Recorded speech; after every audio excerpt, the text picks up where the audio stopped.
Hello everyone, कैसे हैं आप सभी। होपफुली आप लोग बहुत ही अच्छे होंगे, स्वस्थ होंगे, मस्त होंगे, बढ़िया होंगे। जी हाँ, मैं हूं आकृति और साइंस बाय आकृति मैम में आपका स्वागत है। जी हाँ, जैसा कि आप सबको पता है कि हम पढ़ रहे हैं मानव में परिवहन, मानव में वाहन, ट्रांसपोर्टेशन इन ह्यूमन बीइंग। जी हाँ, और जिसमें होता है ब्लड, ब्लड के माध्यम से मनुष्य में वहन होता है। जी हाँ, और इस वीडियो लेक्चर का पार्ट 1 हम समझ चुके थे, यानी कि ब्लड ब्लड क्या होता है, ब्लड कैसे बनता है और ब्लड के कंपोनेंट्स कितने होते हैं, ये हम सब पढ़ चुके थे, जान चुके थे, समझ चुके थे। जी हाँ, लेकिन आज पार्ट 2 में हम जानेंगे ब्लड कितने भागों में, ब्लड के कंपोनेंट को हम अलग अलग समझेंगे। जी हाँ, तो पहले हम पीछे की चीजें रिकॉल कर लेते हैं एक बार। क्या होता है ब्लड और ब्लड कैसे बनता है और ब्लड के कंपोनेंट्स क्या होते हैं। ओके, तो जैसा कि आप सबको पता है कि ये वीडियो मोस्टली क्लास 9, 10 और 11 के लिए है। जी हाँ, तो चलिए एक बार रिकॉल कर लेते हैं चीजों को। ब्लड क्या होता है, तो ब्लड एक कनेक्टिव टिश्यू है, यानी कि ब्लड यानी कि रक्त, जो रुधिर है वो जीवित संयोजी ऊतक है और लाल रंग का चिपचिपा पदार्थ होता है। क्या होता है? लाल रंग का चिपचिपा पदार्थ होता है। दूसरी बात, ब्लड की अगर बात करें तो ये हमारे पूरे शरीर के भार का 6 से 7% होता है। रक्त हमारे पूरे भार का, हमारे शरीर के भार का 6 से 7% होता है और एक स्वस्थ व्यक्ति के शरीर में 4.5 से 5 लीटर रक्त पाया जाता है। ये क्लियर। और दूसरी बात करें हम, ब्लड बनता कैसे है, ब्लड का फॉर्मेशन कैसे होता है, तो ब्लड का फॉर्मेशन होता है जो रक्त में पाया जाने वाला प्लाज्मा होता है हल्के पीले रंग का, उसमें तैरती कोशिकाओं के द्वारा रक्त का निर्माण होता है। यहाँ तक क्लियर है। और दूसरी बात हम ये करें तो ब्लड यानी कि रक्त के 2 कंपोनेंट होते हैं। पहला होता है आपका प्लाज्मा, जिसे हम प्लाज्मा ही कहते हैं, एंड दूसरा होता है, सेकंड होता है आपका ब्लड सेल्स यानी कि रुधिर कणिकाएं या रुधिराणु जिसे कहते हैं, कार्पोसेल्स। ओके, तो इन दोनों पार्ट को, इन दोनों चीजों को, इन दोनों कंपोनेंट को हम अलग अलग समझेंगे। और आज हम जानेंगे प्लाज्मा क्या होता है और रुधिर कणिकाएं क्या होती है, ब्लड सेल्स के बारे में। ठीक है, तो चलिए स्टार्ट करते हैं, देरी ना करते हुए प्लाज्मा को समझते हैं क्या होता है प्लाज्मा। ठीक है, तो सुन लीजिए एक बार। प्लाज्मा, अगर हम प्लाज्मा की बात करें तो प्लाज्मा रुधिर का निर्जीव द्रव वाला भाग होता है, यानी कि प्लाज्मा क्या होता है, निर्जीव होता है और निर्जीव द्रव वाला भाग कहलाता है आपका प्लाज्मा। निर्जीव द्रव वाला भाग कहलाता है प्लाज्मा। और प्लाज्मा में 92%, 92% जल होता है। क्या होता है? प्लाज्मा में 92% जल होता है। जी हाँ, और उसमें कुछ पदार्थ घुले रहते हैं, और वो पदार्थ कौन कौन से हैं, तो याद करें प्लाज्मा में कौन कौन सी चीजें पाई जाती हैं। प्लाज्मा में कुछ पदार्थ होते हैं जो घुलनशील होते हैं, और वो घुलनशील पदार्थ क्या होते हैं, तो याद रखिएगा प्लाज्मा में ग्लूकोज होता है, अमीनो एसिड होता है, यूरिया होता है, हार्मोन्स होते हैं और श्वसन संबंधी गैसें आदि, ये सभी इस प्लाज्मा में पाई जाती हैं। ओके, तो इतना क्लियर हुआ प्लाज्मा में क्या क्या पाई जाती हैं, तो ग्लूकोज, एमिनो एसिड, यूरिया और उसके अलावा हार्मोन्स और श्वसन संबंधी गैसें भी पाई जाती है इतना। और दूसरी अगर हम बात करें तो प्लाज्मा में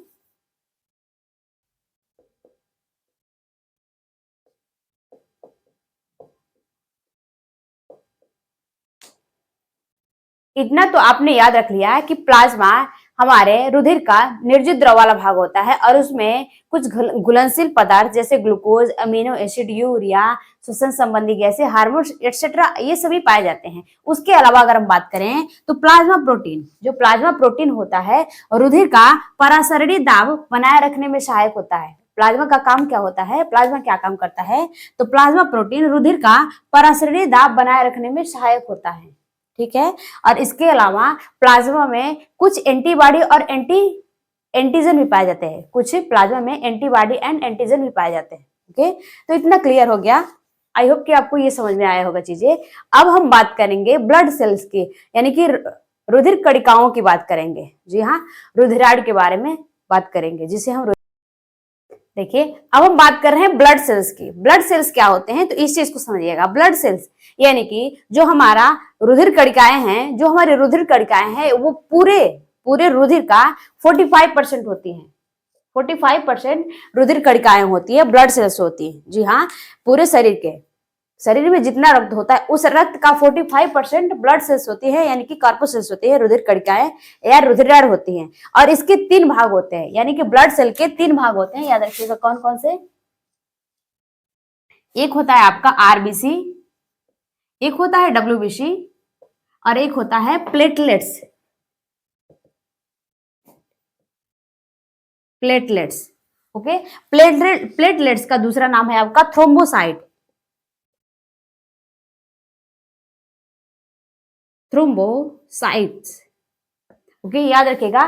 प्लेटलेट्स का दूसरा नाम है थ्रोम्बोसाइट, ओके। तो आपने याद रखना है क्या कि ब्लड सेल्स के 3 पार्ट होते हैं, 3 भागों में डिवाइड होता है ब्लड सेल्स। पहला होता है आरबीसी, जिसे हम कहते हैं रेड ब्लड सेल्स, यानी कि लाल रक्त कणिकाएं। दूसरा होता है डब्ल्यूबीसी, श्वेत रुधिर कणिकाएं, व्हाइट ब्लड सेल्स। एंड तीसरा होता है आपका प्लेटलेट्स, जिसे हम कहते हैं थ्रोम्बोसाइट। चलिए अब इनको हम बारी बारी से समझते हैं। आरबीसी क्या होता है, ठीक है।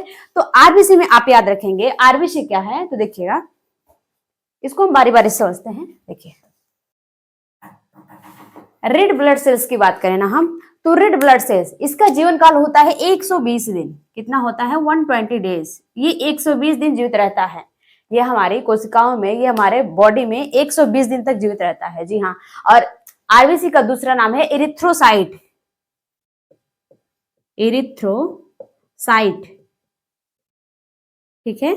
इसका दूसरा नाम क्या है? इरिथ्रोसाइट। और अगर इसके हम आकार की बात करें तो ये कैसा होता है? ये डिस्क के समान होता है, डिस्क के समान चिपचिपा होता है। कैसा? डिस्क के समान, कुछ इस तरह से, और बीच में कैसे उभरा हुआ होता है। आप देखे होंगे, आप देख सकते हैं, इस तरह से होती है ब्लड की आरबीसी की संरचना। और अगर इसके हम व्यास की बात करें ना, तो इसका व्यास, आरबीसी का व्यास होता है 7.5 म्यू व्यास होता है इसका। और अगर इसकी मोटाई की बात करें तो इसकी मोटाई होती है 20 म्यू। कितनी होती है इसकी मोटाई? 20 म्यू होती है, ओके। नेक्स्ट पॉइंट है आपका, आरबीसी किसमें पाया जाता है? अगर हम बात करें आरबीसी कहाँ पाया जाता है, किसमें पाया जाता है, किस प्रकार के जंतु में पाया जाता है, तो आरबीसी याद रखेंगे, जितने भी वर्टिब्रेट्स होते हैं, जितने भी कशेरुकी जंतु होते हैं, उन सब में पाया जाता है RBC, red blood cells. Vertebrates में पाए जाते हैं आरबीसी। आरबीसी आपका वर्टिब्रेट यानी कि कशेरुकी में पाए जाते हैं, ओके। अब हम बात करें आरबीसी से रिलेटेड कुछ इंपॉर्टेंट पॉइंट्स की, ठीक है। जो मुख्य बातें, ये रही ऑक्सीजन से रिलेटेड कुछ मुख्य बातें। क्या है ये? देखिएगा, तो लाल रुधिर कणिकाओं का जीवद्रव्य, लाल रुधिर कणिकाओं का जीवद्रव्य, जीवद्रव्य मतलब क्या होता है? उनके जीवन का आधार होता है आरबीसी का, ठीक है। तो कह रहा है लाल रुधिर कणिकाओं का जीवद्रव्य हीमोग्लोबिन नामक लौह प्रोटीन का बना होता है। आरबीसी का जीवद्रव्य किससे बना होता है? तो एक हीमोग्लोबिन नामक लौह प्रोटीन का बना होता है। हीमोग्लोबिन, जिसे हम एचबी से डिनोट करते हैं, हीमोग्लोबिन नामक लौह प्रोटीन का बना होता है। नेक्स्ट क्या कह रहा है? हीमोग्लोबिन श्वसन के समय, हीमोग्लोबिन श्वसन के समय ऑक्सीजन, हीमोग्लोबिन श्वसन के समय यानी कि सांस लेने के दौरान वो जल से या वायु से, जल से या वायु से ऑक्सीजन लेता है। हीमोग्लोबिन श्वसन के दौरान वायु से अथवा जल से क्या करता है? ऑक्सीजन लेकर और तुरंत एक यौगिक बनाता है, और एक अस्थायी यौगिक बनाता है। और उस अस्थायी यौगिक का क्या नाम है? Oxy haemoglobin. क्या नाम है? यहाँ पे लिख देते हैं, oxy haemoglobin, oxy haemoglobin, HB, ठीक है। ये क्या है? Oxy haemoglobin. क्या होता है? हीमोग्लोबिन श्वसन के दौरान वायु अथवा जल से ऑक्सीजन लेकर एक अस्थायी यौगिक बनाता है, और उस अस्थायी यौगिक का नाम है ऑक्सी हीमोग्लोबिन, ठीक है।